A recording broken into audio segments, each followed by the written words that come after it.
Hi everyone. My name is Lindsay Peisinger, and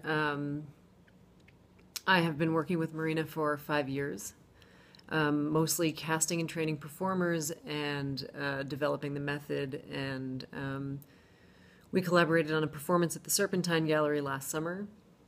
Um, yeah, various things when she needs assistance, like creative assistance. A lot of times I do that. But right now I'm focusing a lot on the development and the how the method is evolving.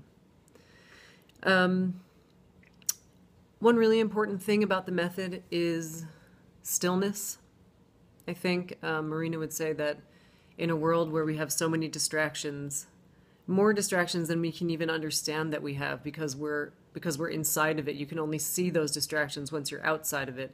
I think the method is a chance to put you outside of that, at least for a certain period of time, so that you can have some stillness and quiet, but also so that you can gain a perspective on how much noise we have all the time. No matter what kind of life we have, especially in an urban setting, in a city where there is actual literal noise, so many people. But even in a different setting, everybody is still on their phones and on their computers and on their television and being stimulated constantly by something.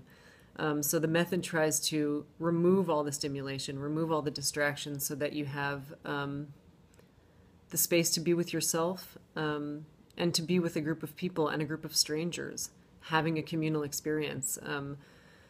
That's another extremely important thing, is the communal experience. I think when people come to the method, they're looking for.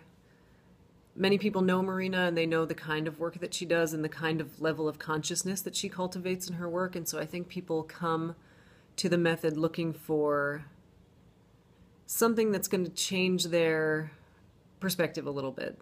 I don't know that people necessarily know what the method is coming into it. They might have read about it, but so I do think that they're coming for something that's going to change their perspective, something that's going to, give them a chance to take a deep breath before they go back to their regular life. I think that people also come because there's the possibility of connecting to an energetic thing that's a little bit higher.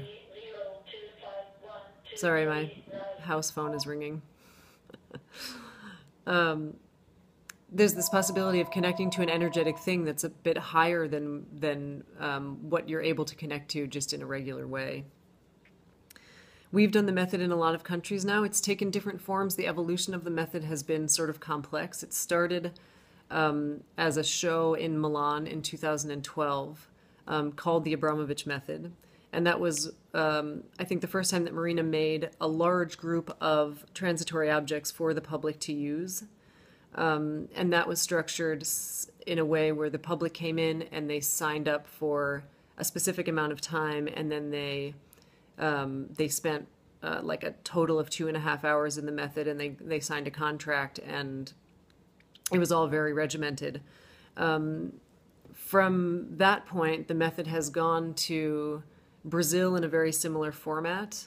The method exercises have been broken off and gone to various different countries. We had some in Miami, we had some in Mona in Tasmania this year, we had some in Switzerland last year, specifically rice counting.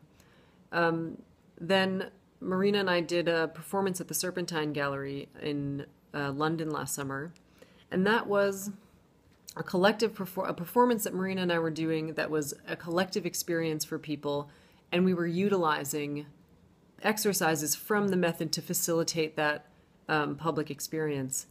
And after looking at sort of the format that we had in Milan and in Brazil, and that format, we decided to kind of combine the two in a certain way.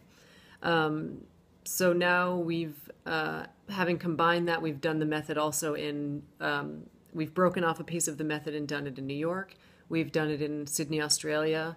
We've done it in Buenos Aires. And we've done it also we will be doing it in Greece. So it's moving around. That's what's so exciting about the method, is that the method is a platform for so many people to work and to meet each other and to form a community. And that's the thing that is really special, I think, about it. I'm just looking at the questions that Luisa's asked me. There is a difference in all the cultures, a little bit, but I do find that I think the difference lies sort of in how comfortable people are with each other, how comfortable people are with intimacy, what the culture is around artists and how artists have to live, because a lot of the facilitators of the method are artists or people working in the arts, and so I think that a country with lots and lots of opportunities and good pay for artists is going to be different from a country where there aren't as many opportunities, and so artists are sort of spreading their hands out a bit wider to find opportunities and to bring and fold things into their experience. And I've had examples of both of those things, and it makes for a slightly different kind of facilitator, but neither one is better.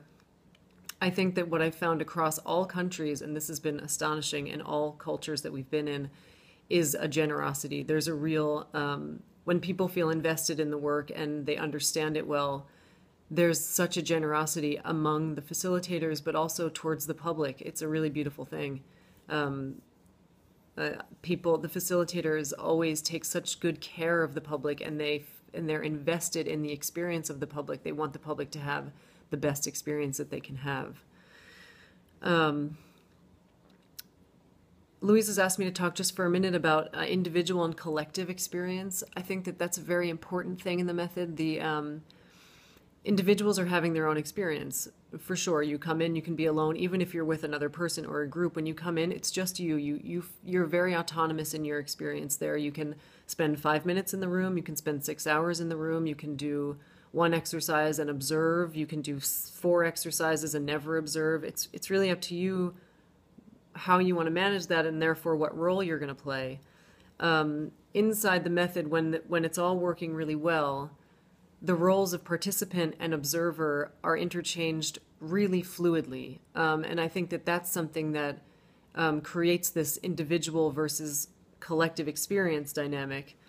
And it's really powerful. It's as powerful to stand and watch someone have a profound experience doing these exercises as it is to be a participant in the exercises. And being a witness and having a witness is also something very powerful. And I think that the most interesting experiences today that I can think of creating artistically are ones where people have an individual experience that might be strong or different from what they're used to, but that's part of this really special collective experience, and you get that collective energy that supports that experience or that makes that experience. The experience that we had at Terra Comunal in São Paulo was very powerful. I think that the facilitators of the method became sort of a larger creative team, and they were a support team. They were very supportive of each other in the public, but then they were also sort of throughout the entire space at Sesc Pompeia. They were presenting work, they were attending workshops, they were attending lots and lots of performances. They became almost like an energy current as a group for everything else that was happening. And at the end of the exhibition there, I realized that they had done such an incredible thing. They had created this group that was based on generosity and kindness. And there was no discrimination. There was no hierarchy. They were all there in support of each other, in support of Marina's vision, in support of all of the artists and all of the performers in the show. And I just thought it was such an amazing model for how groups of people should work in general in life. And I feel really happy that through the method I get to create one environment where that kind of thing is possible. Anyway, thanks so much for listening, and have a great day. Bye.